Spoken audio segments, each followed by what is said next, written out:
Seperti apa yang telah disampaikan Pak Menko dan Menteri Perdagangan, memang petunjuk Bapak Presiden untuk secara maksimal menangani masalah ekonomi dan masalah pandemi COVID-19 itu.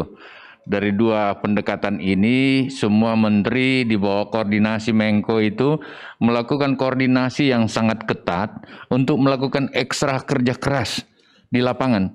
Saya sebagai Menteri Pertanian tentu saja adalah faktor-faktor penentu di dalam mempersiapkan katakanlah ketahanan pangan seluruh masyarakat yang 273 juta orang itu kurang lebih. Kata Bapak Presiden pada kita bahwa makanan harus tersedia.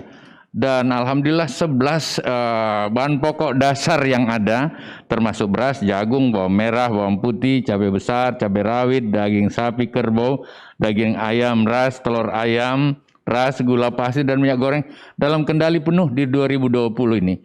Koordinasi Bapak Menko selama ini sampai ke lapangan, jadi bicara ke pertanian itu bicara lapangan.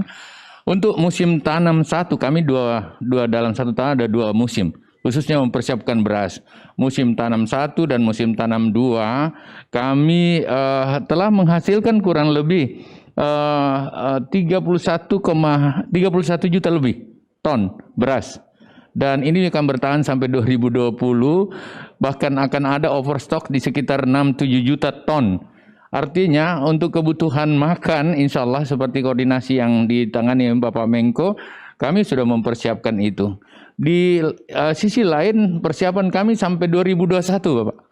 Oleh karena itu di 2021 mulai dari Oktober ini kami udah tanam sampai Maret nanti, dan kita perkirakan di sekitar 17 juta ton akan kita hadapi untuk beras. Oleh karena itu rasa-rasanya masalah pertanian bisa berjalan dengan baik untuk kesiapan makanan rakyat.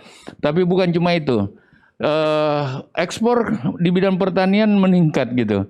Jadi kurang lebih dari Januari ke Agustus kemarin sudah 251 triliun.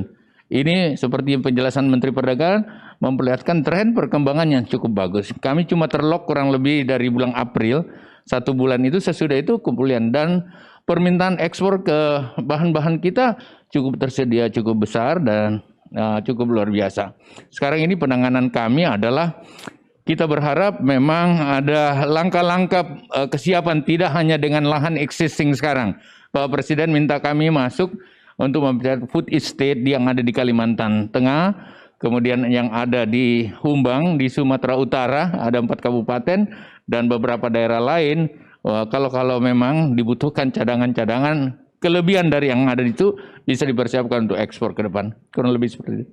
Nah, Pak Zarul, ini baru-baru ini ada 46 negara di Asia Pasifik mengikuti konferensi regional Asia Pasifik atau FAO ke-35 untuk membahas situasi terkini ketahanan pangan. Lalu apa hasil yang didapat dalam pertemuan tersebut? Ya, ada kerjasama yang kuat di bawah pembinaan organisasi FAO untuk melihat semua negara mempersiapkan ketahanan pangan masing-masing secara kuat. Karena after COVID ini ada juga musim kering yang dihadapi dan ancaman-ancaman katakanlah kekurangan pangan dunia yang ada. Dari pendekatan itu, langkah yang kita lakukan di Indonesia adalah melakukan percepatan tanam dan mengejar semuanya. Termasuk sekarang menangani juga kemungkinan akan ada El Nino atau banjir yang ada. Dan kita sudah prediksi, itu di atas 3-4% yang kami sudah prediksi.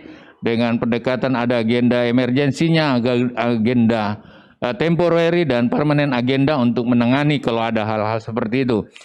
FAO mengapresiasi apa yang ada di Indonesia, bahkan memberikan apresiasi yang kuat bahwa Indonesia pada track yang benar untuk mempersiapkan ketahanan pangan. Yang kedua, ketahanan pangan tidak boleh ada border antar negara.